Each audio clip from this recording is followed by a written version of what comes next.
नमस्कार, स्वागत है आपका जनगण मन 24/7 जो मेरा यूट्यूब चैनल है उसे सब्सक्राइब करिए, लाइक करिए और लगातार हमारे साथ एंगेज करिए। और आज जो महाराष्ट्र और झारखंड के चुनाव की तारीखों की घोषणा हो गई और जो घोषणा के मुताबिक एक फेज में यानी कि सिंगल फेज में महाराष्ट्र का चुनाव होगा 20 नवंबर को और वोटों की गिनती का काम 23 नवंबर को होगा।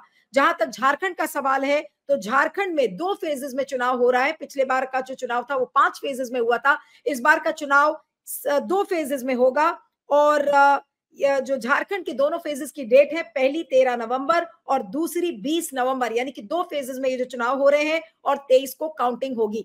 इन दोनों चुनाव जो दोनों राज्यों के चुनाव हैं उसकी तारीख के अलावा वायनाड में जो उपचुनाव होना है, क्योंकि वहां पर राहुल गांधी की कंस्टिट्यूएंसी बदल गई थी, तो अब वहां से जो कांग्रेस ने, आपको याद होगा कि प्रियंका गांधी का नाम वहां से फील्ड किया था, तो उसी वायनाड जिसका लोग इंतजार कर रहे थे, तो वायनाड के उपचुनाव जो लोकसभा के होंगे उसकी भी तारीख की घोषणा कर दी गई है और 13 नवंबर को वायनाड में भी चुनाव होगा। लेकिन इसके अलावा आज राजीव कुमार ने एक तरीके से बता दिया कि वो जो मुश्किल सवाल हैं उनके पास जवाब नहीं है। उनसे कुछ रिपोर्टर्स ने एग्जिट पोल के बारे में पूछा कि भाई एग्जिट पोल्स ने कुछ कहा और जो चुनावी नतीजे अभी हाल के चुनाव में हरियाणा के आए थे वो कुछ और थे। तो उन्होंने आज एक तरीके से एग्जिट पोल को कंडेम कर दिया। उन्होंने ये कहा कि एग्जिट पोल्स डिस्टॉर्शन पैदा कर रहे हैं। उन्होंने ये भी कहा कि मेरे हाथ बंधे हुए हैं और उन्होंने साथ में ये भी कहा कि भाई मैं मीडिया कंपनी से जो कि एग्जिट पोल्स करवाती हैं उनको इंट्रोस्पेक्ट करना चाहिए। जहां तक ईवीएम का सवाल था, ईवीएम के सवाल पर उन्होंने ये कह दिया कि ईवीएम तो हैक हो ही नहीं सकती। कुछ रिपोर्टर्स ने उनसे 99% जो ईवीएम चार्ज हुई थी अभी हरियाणा वाले चुनाव में, तो उन्होंने कहा कि हमारे पास 20 कंप्लेंट्स आई हैं और उन 20 की 20 कंप्लेंट्स को हम इंडिविजुअली डील करेंगे और उनको आश्वस्त करेंगे कि ऐसा कोई घालमेल नहीं हुआ है। लेकिन सवाल ये उठता है कि राजीव कुमार मुश्किल सवाल से बचते क्यों हैं? जब शुरुआत हुई और एग्जिट पोल्स के बारे में उनसे सवाल किया गया तो उन्होंने कहा कि I didn't want to touch on this subject, यानी कि मैं चाहता ही नहीं था कि मैं इस पर बात करूं, अब क्योंकि आपने पूछा है इसलिए मैं जवाब दे रहा हूं। लेकिन सवाल यह है कि आज राजीव कुमार ने लेवल प्लेइंग फील्ड की भी बात की। लेवल प्लेइंग फील्ड का मतलब है कि सारी पार्टियों को बराबर का दर्जा देना। प्रेस कॉन्फ्रेंस में राजीव कुमार का बैठकर यह कहना कि भाई हम लेवल प्लेइंग फील्ड देंगे, ये और जो धरातल पर जो चीजें होती हैं उससे बिल्कुल अलग हो जाती हैं। आप हरियाणा और झारखंड के हरियाणा और जो जम्मू कश्मीर के चुनाव थे उसके run up to the elections का पीरियड देखिए कि जो भी उल्लंघन हुए, जिस तरीके की भी बातें हुई, चिट्ठीबाजी चिट्ठी पत्री का काम होता है, तो चुनाव आयोग कहां से ये कहेगा कि वो एक लेवल प्लेइंग फील्ड कर रहा है? अगर कोई भी वायलेशन होता है, जैसे लोकसभा के चुनाव में हुआ था, जो भी वायलेशन हुआ, अगर प्रधानमंत्री के एंड से वायलेशन हुआ या राहुल गांधी के एंड से वायलेशन हुआ, तो पत्र वो किसको लिखते हैं? पार्टी अध्यक्ष जेपी नड्डा को लिख देते हैं और या तो फिर मल्लिकार्जुन खड़गे को पत्र लिखते हैं। तो ये लेवल प्लेइंग फील्ड नहीं है कि आप गलती जो है, और संसाधन की बात उन्होंने की कि भाई संसाधन में लेवल प्लेइंग फील्ड मिले, ये कैसे मिले ये चुनाव आयोग को देखना है। लेकिन आपने चुनाव आयोग का ट्रैक रिकॉर्ड देखा है कि हमेशा वो सत्तारूढ़ दल को ज्यादा फेवर करते हुए नजर आते हैं, चाहे वो असेंबली का चुनाव हो चाहे फिर लोकसभा का चुनाव हो। तो आज उन्होंने एक बार फिर से कहा कि हम लेवल प्लेइंग फील्ड, हमारी कोशिश रहेगी कि हम सबको दे, लेकिन अब आचार संहिता आज से लग चुकी है, कितना level playing field Rajiv Kumar दे पाएंगे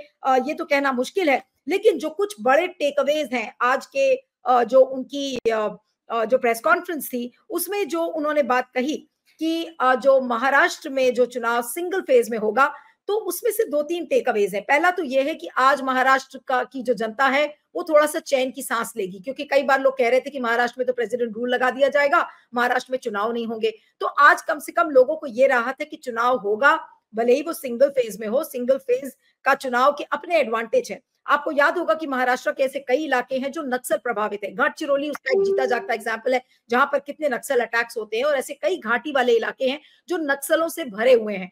तो आज एक तरीके से चुनाव आयोग ने यह बता दिया कि नक्सल प्रभावित इलाके भी अब सामान्य इलाके हो चुके हैं। ये एक अच्छी बात है और इसकी सराहना भी करनी चाहिए कि अगर आज महाराष्ट्र में एक फेज में चुनाव हो रहा है, हालांकि पिछले बार भी एक ही फेज में चुनाव हुआ था, लेकिन आज एक तरीके से औपचारिक रूप से चुनाव आयोग ने इस बात की घोषणा कर दी कि महाराष्ट्र का हर एक पॉकेट इस समय नक्सल प्रभावित नहीं है और आराम से सिंगल फेज में वहां पर चुनाव हो सकता है।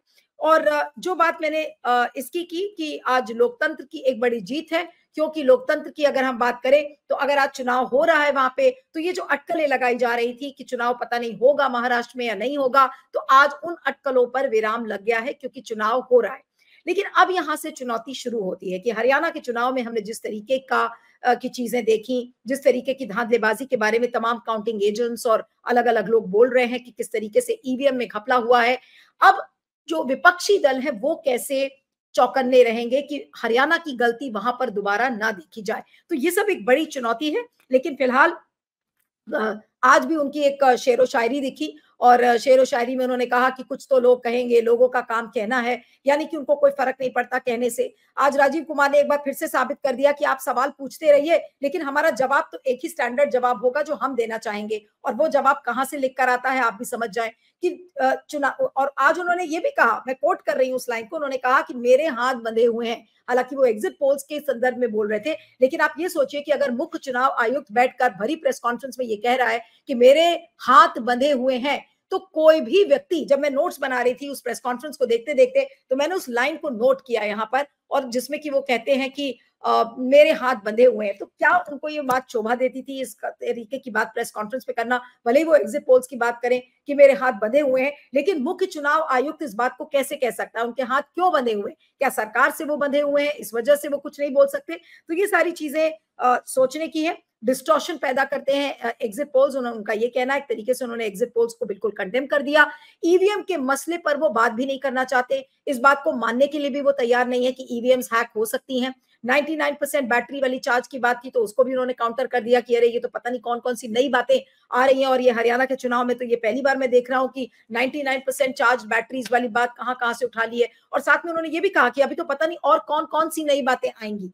यानी कि कोई भी नई बात आए, कोई भी नई शंका आए, लोगों के मन में डाउट आए, लेकिन डाउट को एड्रेस नहीं करेंगे राजीव कुमार, क्योंकि राजीव कुमार को डाउट एड्रेस करना आता ही नहीं है। राजीव कुमार को यह पता नहीं है कि लोकतंत्र में अगर लोगों को किसी बात पर शक शुबा होती है, तो हेल्दी और स्वस्थ लोकतंत्र वही है जहां पर उस शक को, उस शुबा को, उन सवालों के जवाब अगर सरकार या संस्थान दे पाए। राजीव कुमार को यह बात बिल्कुल समझ में नहीं आती। आज भी वो ऐसा लग रहा था कि बड़ी बड़ी उन्होंने तैयारियों की बात की कि हमने ये कर दिया, हमने वो कर दिया, इतने पोलिंग बूथ्स बना लिए, पर्सन्स लिविंग विद डिसेबिलिटी उनके लिए हमने इंतजाम किया है, हमने यंग वोटर्स के लिए इंतजाम किया है, तमाम बड़े बड़े इंतजामों की बात कर ली। लेकिन जो बेसिक सवाल है कि क्या निष्पक्ष चुनाव होगा, उसको लेकर उस जवाब पर वो कोई, उस सवाल पर कोई भी जवाब वो देना नहीं चाहते, क्योंकि उनके पास जवाब ही नहीं है। अगर वो निर्देशन उनको मिल रहा है, जैसा उन्होंने कहा कि मेरे हाथ बंधे हुए हैं, तो जब हाथ बंधे रहेंगे तो असली सवाल का जवाब आपको कैसे मिलेगा?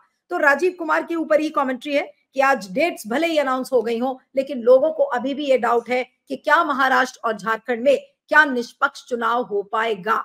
इस सवाल पर आपके फीडबैक का मुझे इंतजार रहेगा। बने रहिएगा मेरे साथ जनगणमन 24/7 पर। Thank you.